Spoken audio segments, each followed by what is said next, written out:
ಇವತ್ತು ಇಡೀ ದೇಶದಲ್ಲಿ ವಿಶ್ವದಲ್ಲಿ ಒಂದು ಹಬ್ಬದ ವಾತಾವರಣ ನಮಗೆಲ್ರಿಗೂ.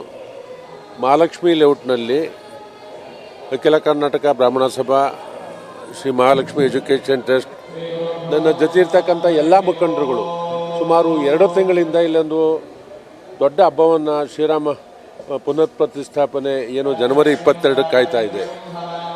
ಇಲ್ಲಿ ಒಂದು ದೊಡ್ಡ ಕಾರ್ಯಕ್ರಮವನ್ನು ಆಯೋಜನೆ ಮಾಡಬೇಕು ಅಂತ ನೋಡಿ ನಿನ್ನೆ ಬೆಳಗ್ಗೆಯಿಂದನೇ ಸುಮಾರು 250 ಜನ ಪುರೋಹಿತರು 10 ಹೋಮಕುಂಡಗಳಲ್ಲಿ ಶ್ರೀರಾಮ ತಾರಕ ಜಪವನ್ನು ನಿನ್ನೆ ಬೆಳಗ್ಗೆ 7:30 ಮುಂಚೆಯಿಂದನೇ ಮಾಡ್ತಾ ಇದ್ದಾರೆ. ಇದೊಂದು ಅತ್ಯಂತ ಶ್ರೇಷ್ಠವಾದ ಕಾರ್ಯಕ್ರಮ.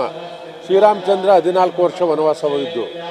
ನಾವು ಭಾರತದ ಅಯೋಧ್ಯೆಯಲ್ಲಿ ಶ್ರೀರಾಮನ ಒಂದು ದೇವಸ್ಥಾನವನ್ನು ಕಟ್ಟೋದಕ್ಕೆ 500 ವರ್ಷಗಳ ತಪಸ್ಸು, ಲಕ್ಷಾಂತರ ಜನರ ಬಲಿದಾನ.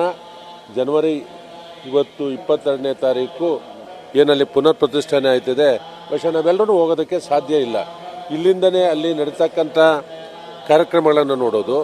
ಇಲ್ಲಿ ಆ ಶ್ರೀರಾಮನಿಗೆ 1108 ಕಳಸಗಳನ್ನು ಇಟ್ಟು ಪೂಜೆ ಮಾಡಿ, ಇಲ್ಲಿ ಆಂಜನೇಯ, ಸೀತೆ, ರಾಮ, ಲಕ್ಷ್ಮಣ ಎಲ್ಲ ದೇವತೆಗಳನ್ನು ಇಲ್ಲಿ ಪೂಜೆ ಮಾಡಿ ಆ ಭಗವಂತನ ಅಲ್ಲಿಂದ ನೋಡ್ತಕ್ಕಂಥದ್ದಕ್ಕೆ ಇಲ್ಲೆಲ್ಲರೂ ಆಹ್ವಾನವನ್ನು ಕೊಟ್ಟಿದ್ದೇನೆ.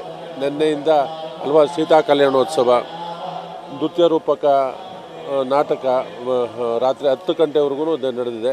ಇವತ್ತೂ ಸಹ ಒಂದು 20,000ಕ್ಕೆ ಪ್ರಸಾದದ ವ್ಯವಸ್ಥೆಯನ್ನು ಮಾಡಿದ್ದೇವೆ. ಈ 11 ಗಂಟೆಗೆ ಸರಿಯಾಗಿ ಪೂರ್ಣಾವತಿ ಆಗುತ್ತೆ. ಮತ್ತು ನನ್ನ ಕ್ಷೇತ್ರದಲ್ಲಿ ಕರೆಸೇವೆಗೆ ಹೋಗಿದ್ದಂಥ ಒಂದು 5 ಜನ ಇದ್ದಾರೆ. ಅವ್ರನ್ನ ಇಲ್ಲಿ ಕರೆದು ಒಂದು ಗೌರವನ ಕೊಡ್ತಕ್ಕಂಥ ಕೆಲಸವನ್ನು 1990-92ರಲ್ಲಿ ಕೆಲವರು 2 ಬಾರಿ ಹೋಗಿ ಬಂದಿದ್ದಾರೆ. ಬಹುಶಃ ಅನೇಕ ಕುಟುಂಬಗಳಿಗೆ ಓದೋರು ಬಂದಿಲ್ಲ. ಇವತ್ತು ಅವ್ರಿಗೆ ನಿಜವಾಗೂ ಅತ್ಯಂತ ಖುಷಿ ತರ್ತಕ್ಕಂಥ ಜನ ಇಡೀ ದೇಶದಲ್ಲಿ. ಸಂಜೆ ನಮ್ಮ ಕ್ಷೇತ್ರದಲ್ಲಿ ಪ್ರತಿಯೊಂದು ದೇವಸ್ಥಾನದಲ್ಲೂ ದೀಪ ಹಚ್ಚಿ ಅನ್ನ ಸಂತರ್ಪಣೆ, ಸ್ವೀಟ್ ಅಂತಕ್ಕಂಥದ್ದು ಪ್ರತಿ ಮನೆಗಳಲ್ಲಿ ಒಂದು ಅದ್ಭುತ ವಾತಾವರಣ. ಪ್ರತಿ ಒಂದು ಸಹಕಾರಿ ಸಂಸ್ಥೆಗಳಲ್ಲಿ, ರಸ್ತೆಗಳಲ್ಲಿ ಈಗಾಗಲೇ 10 ಗಂಟೆಯಿಂದನೇ ನೀರು ಮಜ್ಜಿಗೆ, ಪಾನಕ, ಸ್ವೀಟ್ಗಳನ್ನು ಕೊಡ್ತಕ್ಕಂಥದ್ದು ಒಂದು ಹಬ್ಬದ ವಾತಾವರಣ ನಿರ್ಮಾಣ ಆಗಿದೆ ಇಡೀ ಕ್ಷೇತ್ರದಲ್ಲಿ. ನಾನು ಎಲ್ಲರನ್ನೂ ತಮ್ಮ ಮೂಲಕ ಇಲ್ಲಿ ಬರಬೇಕು. ಇಲ್ಲಿ ಆಗ್ತಾ ಇರ್ತಕ್ಕಂಥ 250 ಜನ ಋತ್ವಿಕರು ಬಂದು ಮಾಡ್ತಾ ಇರ್ತಕ್ಕಂಥ ಒಂದು ಹೋಮ ಏನಿದೆ, ಇದೊಂದು ಶ್ರೇಷ್ಠವಾದ ಹೋಮ.